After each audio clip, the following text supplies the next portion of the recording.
একটু নিয়ন্ত্রণ রাখুন। আমার কথা শুনুন, এই হৃদয়কে শুদ্ধ করে তুলুন। যদি এই হৃদয় শুদ্ধ থাকে তাহলে সর্বদা মধুর বাণী নির্গত হবে, যা সবাইকে প্রফুল্ল করে তুলবে। আর তখন এই মন প্রসন্ন হয়ে বলবে, রাধা রাধা।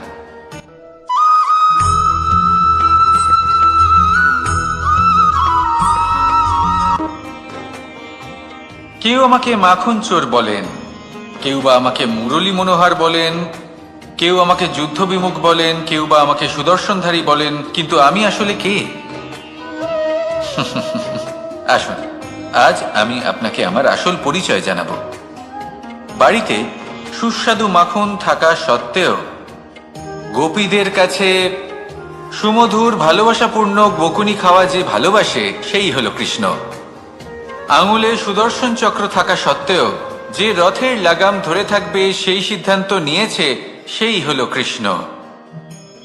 দ্বারকার মতো অনন্য রাজমহল থাকা সত্ত্বেও সুদামার মতো সখা যার অত্যন্ত প্রিয়, সেই হলো কৃষ্ণ। যদি আপনার মনে প্রেম থাকে, আপনি প্রেম বিতরণ করেন, সবাইকে ভালোবাসেন এবং ভালোবাসা রক্ষার খাতিরে শস্ত্র হাতে নিতেও আপনি সক্ষম থাকেন, তাহলে আপনি হলেন কৃষ্ণ। আসুন আমার সাথে ভালোবেসে বলুন, রাধা রাধা।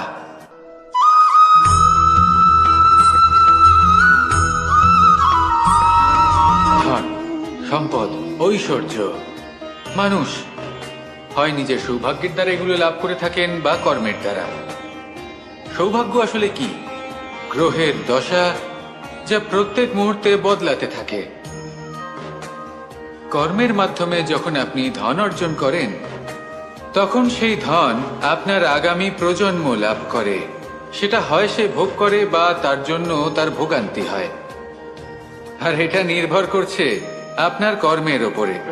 কি কর্ম করেছেন আপনি সেই ধনকে লাভ করার জন্য।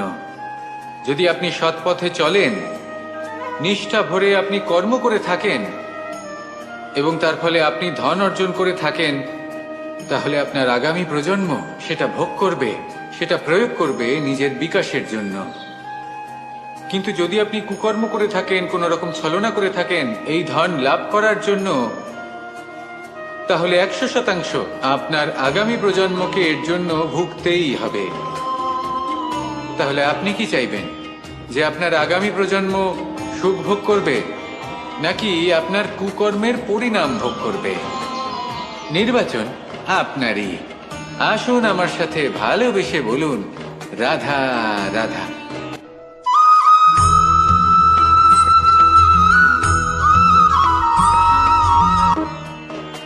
এমন অনেক মানুষ আছেন যারা আমাকে ভগবানের পরিভাষা জানতে চান, যে ভগবান আসলে কি, তিনি কেমন। এবার দেখুন, ভগবান হোক বা আপনার স্বপ্ন হোক বা আপনার লক্ষ্য হোক না কেন, সেই লক্ষ্য তখনই পূর্ণ হয়, তখনই তাকে লাভ করা সম্ভব, যখন আপনার দৃষ্টিভঙ্গি মঙ্গলময় হয়।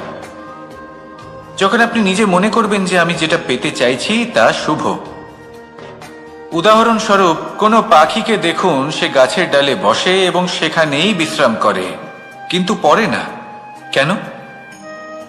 কারণ ওর বিশ্বাস যে যে শাখার উপরে ও বসে আছে সেটাই হলো ওর বাসস্থান। যদি আপনি বিশ্বাস করেন, তাহলে আপনি পাথরের মধ্যেও ভগবান দর্শন করতে পারবেন। আর যদি বিশ্বাস না থাকে, তাহলে যদি ভগবান সামনে দাঁড়িয়েও থাকে, তবেও আপনার বিশ্বাস হবে না।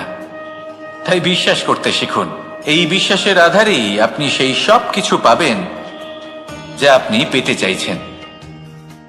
আসুন আমার সাথে ভালোবেসে বলুন, রাধা রাধা।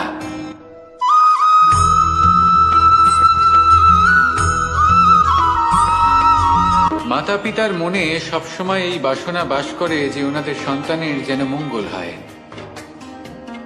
নিজের সন্তানকে সেই সবকিছু দেবার সবসময় চেষ্টা করতে থাকেন যেগুলো তারা নিজেরা নিজেদের জীবনে কখনো পেতে পারেননি। এবং এই প্রক্রিয়ায় সব থেকে গুরুত্বপূর্ণ বিষয়টি ভুলে যান, নিজের সন্তানকে সেই জিনিস দেওয়া যেটা উনি সব থেকে আগে পেয়েছেন। আমি ধনের কথা বলছি না, আমি বলতে চাইছি নিজের অভিজ্ঞতা দ্বারা ওনারা যে মানসিক স্থিতি লাভ করেছেন।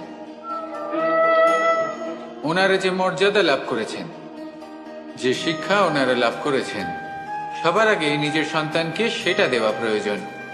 সেটা যদি নিজের সন্তানকে দিতে পারেন, তাহলে এই সন্তান জীবনে তার পথে এগোতেও পারবে, ধন অর্জনও করতে পারবে এবং শক্তিশালী অনুভবও করতে পারবে।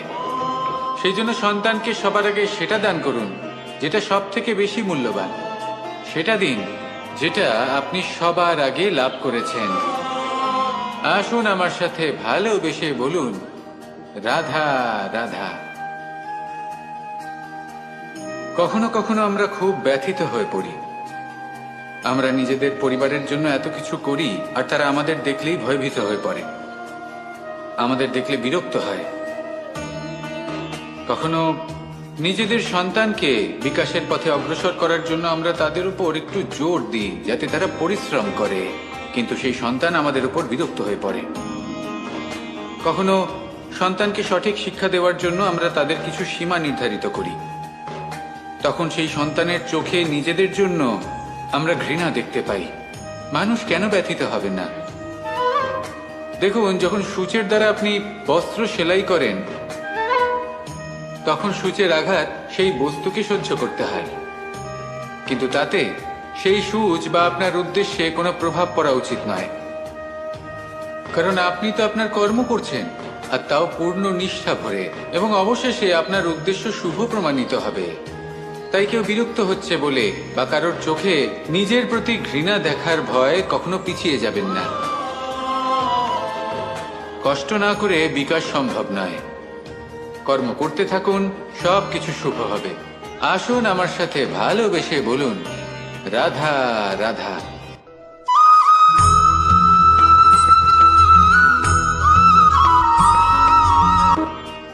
জল হলো জীবনের আধার। যদি জল না থাকে, এই সংসারের জীবনের কোনো অস্তিত্ব নেই। এই জল হলো শুদ্ধ, পবিত্র। কিন্তু যখন এই জল পরিবেশের সংস্পর্শে আসে, তখন ধুলো, ময়লা, কাদা এবং অন্যান্য বস্তু দ্বারা এই জল পূর্ণরূপে দূষিত হয়ে যায়। এবার যদি এই জলের শুদ্ধিকরণ করতে হয়, তাহলে আমরা এই জলকে অস্থির হতে দিই না, তাকে স্থিরভাবে রেখে দিই। আর সেটা করলে সেই জল নিজে থেকেই সকল অশুদ্ধি ত্যাগ করে দেয়, নিজে থেকেই নিজেকে শুদ্ধ করে তোলে। এটা কিন্তু আমাদের মনের সাথেও হয়ে থাকে। এই সংসারে এত সমস্যার সম্মুখীন হয়েও কোথাও না কোথাও আমাদের এই মন মলিন হয়ে যায়, এতে নেতিবাচক ভাব জাগ্রত হয়। সেই মুহূর্তে আপনি কোনোভাবে রাগ করবেন না, মন খারাপ করবেন না, তাড়াতাড়ি কোনো সিদ্ধান্ত নেবেন না, কোনো প্রতিক্রিয়া দেবেন না। শুধু নিজের এই মনকে শান্ত করে রাখবেন, শান্ত মনে দিন যাপন করবেন। যদি এটা করেন, তাহলে আপনি নিজে থেকেই বুঝতে পারবেন যে কি কি অশুভ ভাব আপনার মধ্যে জাগ্রত হয়েছে আর কি কি শুভ চেতনা আপনাকে জাগ্রত করতে হবে। আপনি নিজে থেকেই এমন পথ খুঁজে পাবেন যার দ্বারা এই অশুদ্ধি আপনি ত্যাগ করতে পারবেন। আসুন আমার সাথে ভালোবেসে বলুন, রাধা রাধা।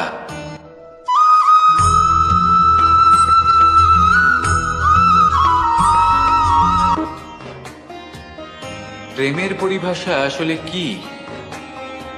ভিন্ন ভিন্ন ধরনের ব্যক্তি, ভিন্ন ভিন্ন ধরনের প্রেমী, আলোচক বিভিন্ন ধরনের পরিভাষা প্রদান করেন এই প্রেম নিয়ে। কিন্তু প্রত্যেকের মনেই কখনো কখনো এই প্রশ্ন এসেছে, এই ভালোবাসা আসলে কি? নিজের প্রিয়তমকে জয় করাই কি প্রেম? চার হাত এক হয়ে যাবার নামই কি প্রেম? নিজের আবেগ ব্যক্ত করাই কি ভালোবাসা?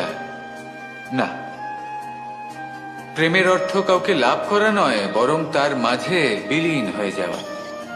যদি কারোর হাত ধরে থাকি, তাহলে আজীবন তার সাথে পথ চলা হলো প্রেম। প্রেম শুধুমাত্র সেটা নয় যা প্রেমী আর প্রেমিকার কেশদামে মালা বেঁধে দেয়। মাতা পিতার জন্য দিনরাত পরিশ্রম করা, নিজের পরিবারের জন্য দিনরাত পরিশ্রম করা, সেটাও প্রেম। নিজের বন্ধুদের জন্য, আপনজনের জন্য সবকিছু উজাড় করে দেওয়ার নাম হলো ভালোবাসা। নিজের মাতৃভূমির জন্য সাহসের সাথে লড়াই করা এবং আনন্দে নিজের জীবন ত্যাগ করে দেওয়াও কিন্তু প্রেমের নামান্তর। সেই জন্য যারা বুদ্ধিমান ব্যক্তি, তারা কখনো প্রেমের পরিভাষা খুঁজতে চান না, কারণ তারা জানেন যে এই প্রেম কতটা বিশাল, তারা জানেন যে এই প্রেম হলো এক বিশাল সাগর যাকে নিজের মুঠোয় ধরে রাখা যায় না। সেই জন্য এই প্রেমের সাগরে ডুবে যান এবং সকলকে ভালোবাসতে শিখুন। যদি সবাইকে ভালোবাসতে পারেন তাহলে তাদেরও কল্যাণ হবে যারা আপনাকে ভালোবাসে, এবং সকলকে ভালোবাসতে শিখুন। যদি সবাইকে ভালোবাসতে পারেন তাহলে তাদেরও কল্যাণ হবে যারা আপনাকে ভালোবাসে, তাদেরও কল্যাণ হবে যাদেরকে আপনি ভালোবাসেন, আর আপনারও কল্যাণ হবে। আর তখন এই মন ভালোবেসে বলবে, রাধা রাধা।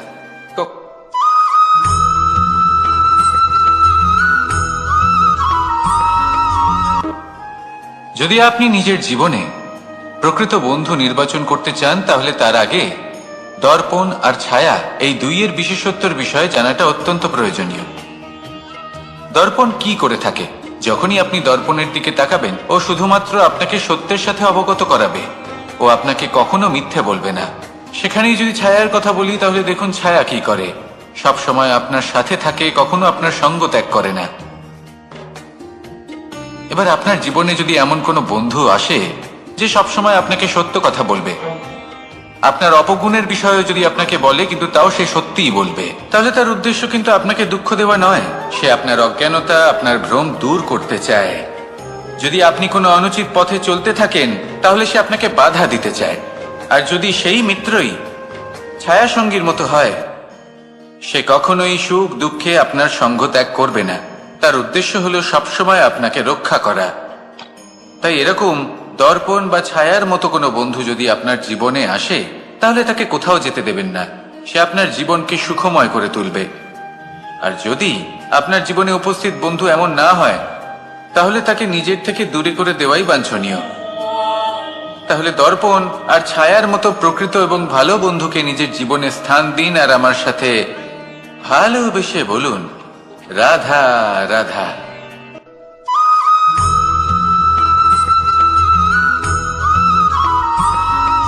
কখনোই প্রশ্ন আসতে পারে যে ইমারত কেন নির্মাণ করা হয়, কেন উৎসব পালন করা হয়, কেন মানুষ নিজেদের জন্মদিন পালন করেন, কেন দোল, বিজয়া দশমী, রাখি, দীপাবলির মতো উৎসব পালন করা হয়। যদি এগুলো পালন না করা হয় তাতে কি যায় আসে? যদি এই দোল উৎসব পালন না করা হয় তাহলে কি এই সংসার ভুলে যাবে যে নারায়ণের প্রতি ভক্তির কারণে ভক্ত প্রহ্লাদকে অগ্নি স্পর্শও করতে পারেনি? যদি বিজয়া দশমী পালন না করা হয় তাহলে কি এই সংসার ভুলে যাবে যে এই দিনে শ্রীরাম রাবণকে বধ করেছিলেন? যদি আমরা দীপাবলির এই উৎসব পালন না করি তাহলে কি এই সংসার এটা ভুলে যাবে যে অযোধ্যাতে অমাবস্যার এমন এক রাত এসেছিল যে রাত্রে অযোধ্যা পূর্ণিমার থেকে বেশি উজ্জ্বল হয়ে উঠেছিল? যদি এই রাখি উৎসব পালন না করা হয় তাহলে কি এই সংসারের ভাই এবং বোনেরা একে অপরের প্রতি ভালোবাসা কি সেটা ভুলে যাবে? বিষয়টা ভুলে যাওয়ার নয়, বিষয়টা হলো মনে রাখা। যখন জীবনে আমরা কোনো একটা স্থানে পৌঁছই, উপলব্ধিগুলোর উৎসব পালন করি, যাতে সেই মুহূর্তে আমরা সকলের মধ্যে আনন্দ ছড়াই এবং মানুষ সেই মুহূর্তটা মনে রাখেন। এই স্মৃতিগুলোই মানুষের মধ্যে বিশ্বাসের জন্ম দেয়। এই বিশ্বাস যে আগামী যেদিন আসছে তাতে আরো আনন্দের সম্ভাবনা রয়েছে। ভালোবাসার এই উৎসব, ভালোবাসার এই পার্বণ, এটা মানুষের মনে বিশ্বাসের জন্ম দেয় যে প্রত্যেক যুগে কেউ না কেউ এসেছে এবং পরবর্তীতেও আসবে। তাহলে আসুন আমরা ডুবে যাই আমার লীলার এই প্রেম যাত্রায় এবং ভালোবাসার এমন একটা উৎসব পালন করা যাক যা এই সংসার যুগ যুগ পর্যন্ত মনে রাখবে। তাহলে আসুন আর আমার সাথে ভালোবেসে বলুন, রাধা রাধা।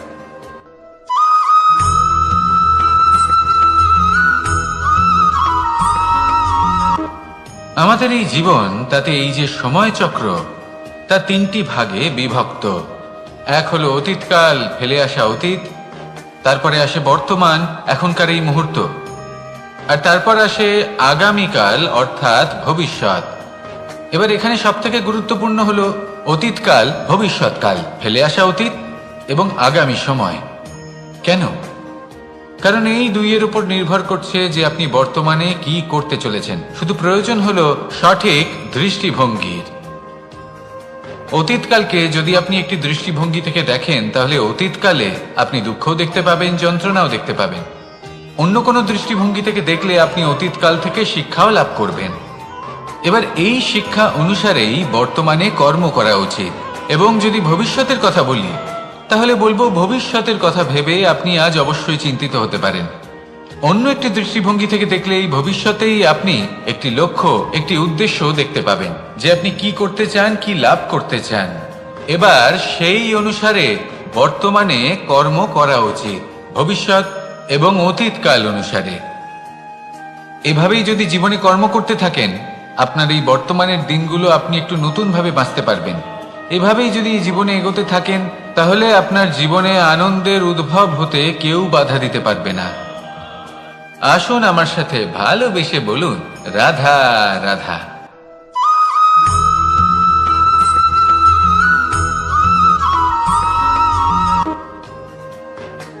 সমুদ্র মন্থনের সময় দুই ধরনের রত্ন লাভ করা হয়েছিল। প্রথম হলাহল, যার প্রভাব থেকে এই সমস্ত সংসারের জীবের প্রাণ বাঁচানোর জন্য মহাদেব তাকে নিজের কণ্ঠে ধারণ করে নিয়েছিলেন। আর দ্বিতীয় অমৃত, যেটা কিঞ্চিত পরিমাণ মাত্রায় পাওয়া গেছিল। কখনো কখনো জীবনে এমন কোনো বস্তু যা আপনি প্রয়োজনের থেকেও অনেক বেশি মাত্রায় ভোগের জন্য লাভ করে থাকেন, তা আপনার জন্য বিষ প্রমাণিত হতে পারে। যেমন জল, প্রয়োজনের থেকে অনেক বেশি মাত্রায় যদি এই জল আসে, তাহলে আপনার প্রাণ কাটতে পারে। কিন্তু পরিশ্রমের পরে এক পাত্র শীতল জল দ্বারা আপনি যদি স্নান করে নেন, তাহলে তা আপনার শরীরের জন্য অমৃত হবে। পরিশ্রম করার পরে যদি আপনার শরীর এক পাত্র খাবার লাভ করে, তাহলে তা আপনার শরীরের জন্য অমৃত। কিন্তু যদি কোনো পরিশ্রম না করেই আপনি দিনরাত শুধুই খাবার গ্রহণ করতে থাকেন, তাহলে আপনার কাছে তা বিষ সমান। বিষ এবং অমৃত গ্রহণ করাটা আপনার উপরে নির্ভর করছে। কোনো বস্তু আপনার পক্ষে বিষও হতে পারে, আবার অমৃতও হতে পারে। নির্ভর করছে যে আপনি সেটা কিভাবে ব্যবহার করছেন, কতটা মাত্রায় ব্যবহার করছেন। আসুন আমার সাথে ভালোবেসে বলুন, রাধা রাধা।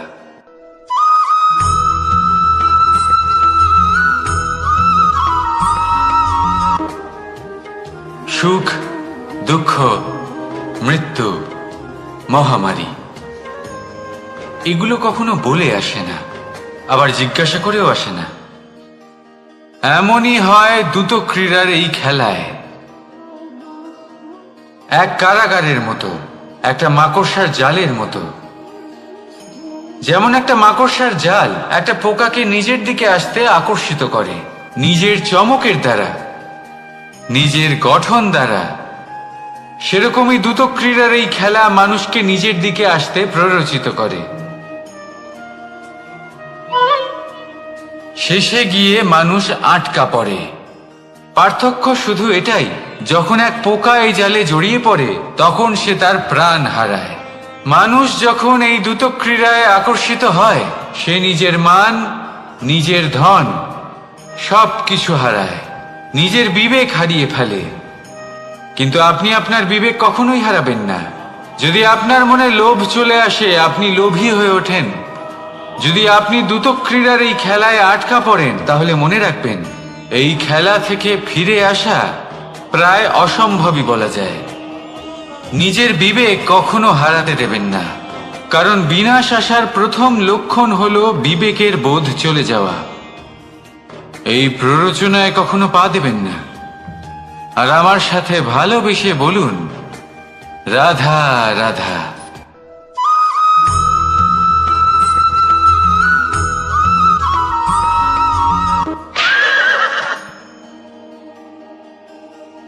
প্রেম আড়াই অক্ষর, মাত্র আড়াই অক্ষরের এই শব্দ প্রেম, এর মধ্যে ত্রিলোকের এবং সমগ্র ব্রহ্মাণ্ডের বীজ নিহিত আছে। এমন কি আছে যা এই প্রেম করতে পারে না? যেখানে শক্তি এবং বিদ্যা প্রয়োগ করে আপনি কিছুই করতে পারবেন না, সেটাও প্রেম দ্বারা অর্জন করা সম্ভব। প্রেম চাইলে পাথরেও ফুল ফোটাতে পারে। প্রেম চাইলে ন্যাড়া পাহাড়ের বুক চিরে নদীপথ তৈরি করতে পারে। চাইলে নিরক্ষর ব্যক্তিকে সংসারের শ্রেষ্ঠ জ্ঞানী করে তুলতে পারে। শুধুমাত্র এই প্রেমের জন্য সবার দুষ্টু কানাই ঘনশ্যাম হয়ে উঠেছিল। শুধুমাত্র এই প্রেমের টানেই ত্রিলোকের স্বামী দ্বারকাধীশ নির্ধন সুদামার পদসেবাও করেছিলেন। এই প্রেম হলো সংসারের সব থেকে বড় শক্তি। এই সংসারের আধার হলো প্রেম। এমন কিচ্ছু নেই যা এই প্রেমের পক্ষে সম্ভব নয়। যেখানে বিদ্যা এবং শক্তি সাহায্য করতে পারে না, সেখানে এই প্রেম আপনাকে জয়ী করে দিতে পারে। তাহলে আসুন আর আমার সাথে ভালোবেসে বলুন, রাধা রাধা।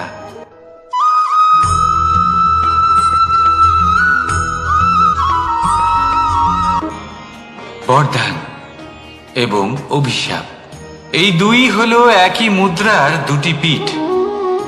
এই বরদান আমরা অনেক কারণে পেতে পারি। কখনো নিজের পরিশ্রমের কারণে, কখনো নিজের তপস্যার কারণে, কখনো আমাদের পূর্বপুরুষদের কর্ম ও তপস্যার কারণে।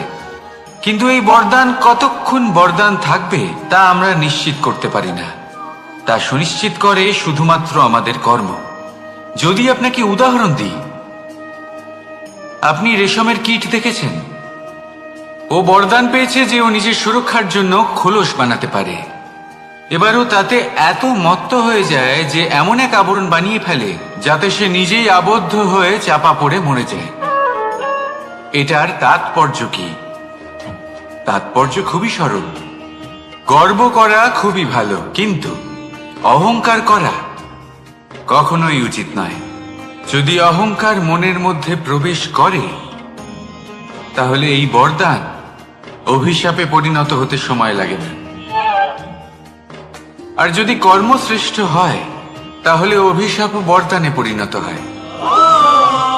তাহলে আসুন শ্রেষ্ঠ কর্ম করুন আর আমার সাথে ভালোবেসে বলুন, রাধা রাধা।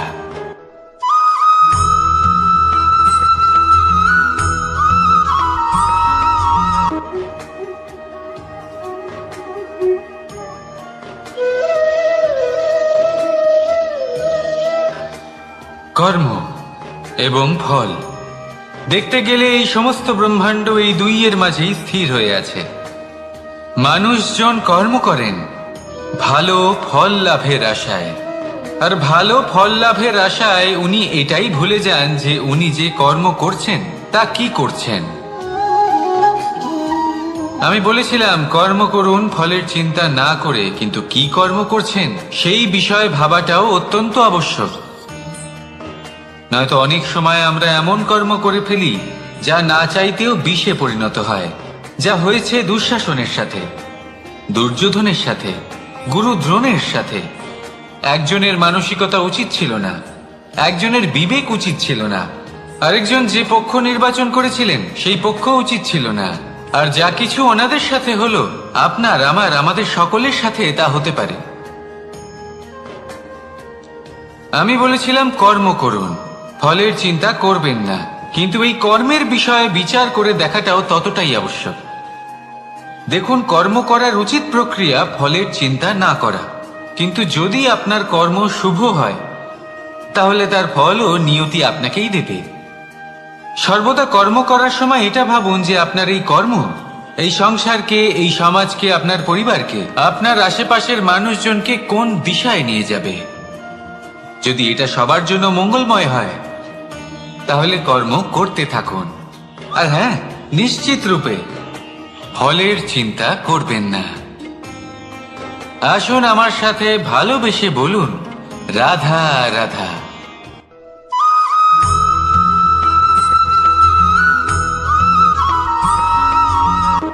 শব্দই হলো শূন্য, শব্দই হলো আরম্ভ, শব্দই হলো অন্ত, শব্দই হলো অমর, শব্দই হলো ব্রহ্ম।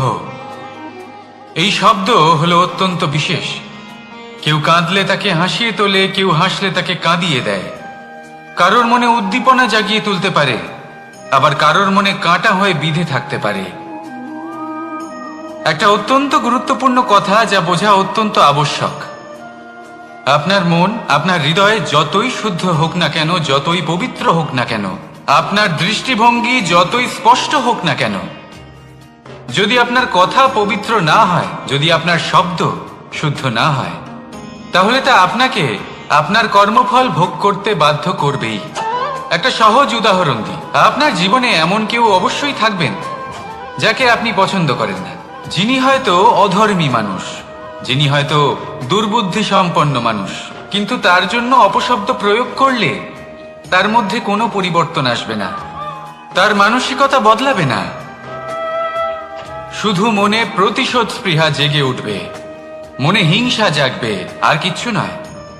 সেই জন্য নিজের শব্দকে নিয়ন্ত্রণ করুন, নিজের কথা সংযত করুন। শ্রেষ্ঠ থেকে শ্রেষ্ঠতর মানুষকেও সাবধানী হতে হয়, কারণ যদি এই শব্দের প্রয়োগ সঠিক না হয়, তাহলে আজীবন মানুষকে নির্বাক হয়ে থাকতে হতে পারে। তাহলে নিজের শব্দ নিয়ন্ত্রিত রাখুন, নিজের কথাকে শুভ করুন, এতে প্রেমবোধ জাগিয়ে তুলুন, আর সেই প্রেমবোধ নিয়েই বলুন, রাধা রাধা।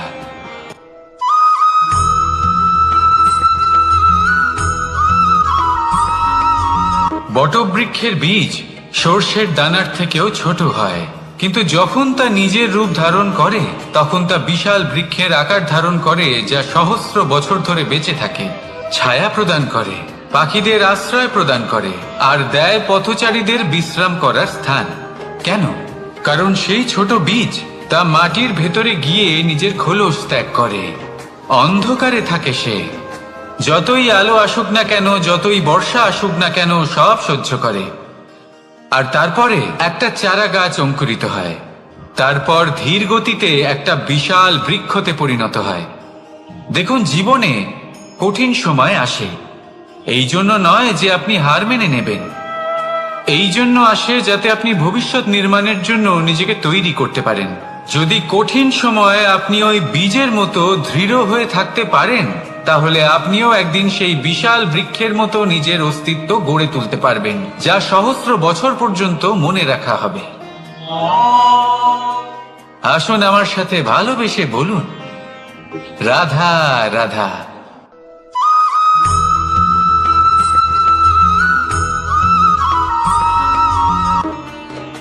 ভগবান আর ভক্ত যখন এক আকার হয়ে যায়, যখন ভক্ত তার ভগবানের প্রতি এবং নিজের জীবনের উদ্দেশ্যের প্রতি সম্পূর্ণরূপে সমর্পিত হয়, তখন জন্ম নেয় ভক্তি। এই সংসারের সমস্ত আশা হয়তো আপনার সঙ্গ ত্যাগ করে দিতে পারে, তখনও ভক্তি সাথে থাকবে। ভক্ত আর ভগবান যখন এক আকার হয়ে যায়, তাদের মধ্যে কোনো পার্থক্য থাকে না, তারা এক হয়ে যায়, এক ব্যক্তিত্ব, এক অস্তিত্ব। সেই জন্য কখনো জীবনে যে কোনো রূপেই, যে কোনো প্রকারেই, যে কোনো ঈশ্বরকে মান্য করুন, মনের মধ্যে শ্রদ্ধা ভাব জাগ্রত করুন, মনে ভক্তি ভাব জাগ্রত করুন। এই সমগ্র সংসারে সব কিছু আপনাকে ছেড়ে চলে গেলেও তখনও এই ভক্তি শুধুমাত্র আপনার উত্থান ঘটাবে। তাই মনে ভক্তি জাগ্রত করুন, আর আমার সাথে ভালোবেসে বলুন, রাধা রাধা।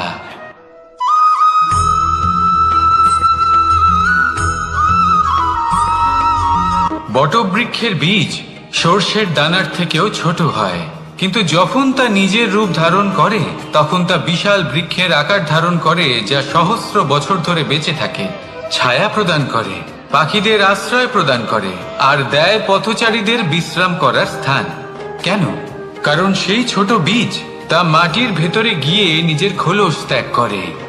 অন্ধকারে থাকে সে, যতই আলো আসুক না কেন, যতই বর্ষা আসুক না কেন, সব সহ্য করে। আর তারপরে একটা চারা গাছ অঙ্কুরিত হয়, তারপর ধীর গতিতে একটা বিশাল বৃক্ষতে পরিণত হয়। দেখুন, জীবনে কঠিন সময় আসে, এই জন্য নয় যে আপনি হার মেনে নেবেন, এই জন্য আসে যাতে আপনি ভবিষ্যৎ নির্মাণের জন্য নিজেকে তৈরি করতে পারেন।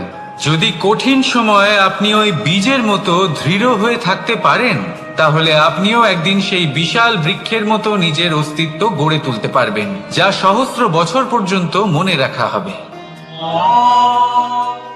আসুন আমার সাথে ভালোবেসে বলুন, রাধা রাধা।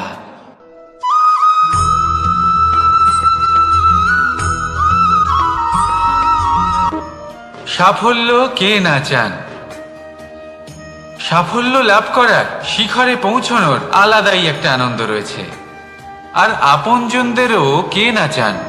প্রত্যেক মানুষ চান যেন জীবনে তার কোনো আপনজন থাকে, যারা সবসময় তাদের সাথে থাকবে। কারণ আপনজনের সাথেই তো সাফল্যের আনন্দ সব থেকে বেশি পাওয়া যায়। কিন্তু আসলে কি হয়, অনেক সময় সাফল্যের খোঁজে সেই পথে চলতে চলতে আমরা আপনদের থেকে দূরে চলে যাই। না চাইতেও দূরে চলে যেতে হয়, ওনাদের সাথে সময় কাটাতে পারি না। আর আমরা ভুলে যাই যে সাফল্যের আসল আনন্দ আপনজনদের সাথেই পাওয়া যায়। সফল হওয়ার পরে আপনদের সাথে দেখা হলে তাদের চোখে আমাদের জন্য যে আবেগ থাকে, যে সম্মান, যে প্রেম থাকে, সেটাই হলো আসল পুরস্কার। আমরা সেই কথা ভুলে যাই এবং একা হয়ে পড়ি। বেশিরভাগ সময় এটাই হয়। বেশিরভাগ সময় সফল মানুষগুলি একা হয়ে যান। এবার আপনি কি চান? আপনি অসফল হয়ে দিনগুলি একাকিত্বে কাটাতে চান, নাকি সফল হয়ে আপনজনদের সাথে আনন্দে থাকতে চান? সেই সিদ্ধান্ত আপনার।